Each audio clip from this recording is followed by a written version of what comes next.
మంత్రి కేటీఆర్ ఇవాళ ఢిల్లీకి వెళ్తున్నారు. National rural drinking water programme పై జరిగే సమావేశంలో పాల్గొంటారు. కేంద్ర మంత్రులతోనూ సమావేశం కానున్నారు. రాష్ట్రానికి సంబంధించిన పెండింగ్ అంశాలపై చర్చించనున్నారు మంత్రి. గ్రామీణాభివృద్ధి శాఖ మంత్రుల సమావేశంలో పాల్గొనేందుకు ఇవాళ హస్తనకు వెళుతున్నారు రాష్ట్ర ఐటీ పంచాయతీరాజ్ శాఖ మంత్రి కేటీఆర్.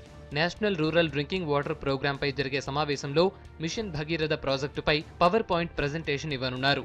ప్రతి ఇంటికి నల్లా ద్వారా తాగునీరు అందించే ఈ పథకం పనులు ఎలా జరుగుతున్నాయో సభ్యులకు వివరిస్తారు. ఇప్పటికే బీహార్, ఛత్తీస్గఢ్ ప్రభుత్వాలు వాటర్ గ్రిడ్ పథకాన్ని ప్రశంసించాయి. కేంద్ర మంత్రులు కూడా పాజిటివ్ గా స్పందించారు. దీంతో మంత్రి పవర్ పాయింట్ ప్రెజెంటేషన్ కు ప్రాధాన్యత ఏర్పడింది.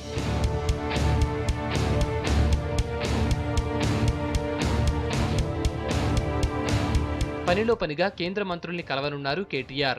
రాష్ట్రానికి సంబంధించిన పెండింగ్ అంశాలపై ఢిల్లీ పెద్దలతో చర్చించనున్నారు. మరోవైపు ఈ నెల 8న ముంబై వెళ్లనున్నారు మంత్రి. టాటా గ్రూప్ సంస్థల సీఈఓ సైరన్ మిస్త్రీతో సమావేశం కానున్నారు.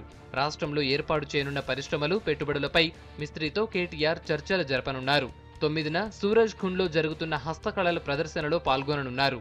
మరో మంత్రి జగదీష్ రెడ్డి కూడా ఢిల్లీలో ఉన్నారు. ఇండియన్ ఛాంబర్ ఆఫ్ కామర్స్ నిర్వహిస్తున్న 4 గ్రీన్ ఎనర్జీ సమ్మిట్లో ప్రత్యేక అతిథిగా పాల్గొంటారు మంత్రి.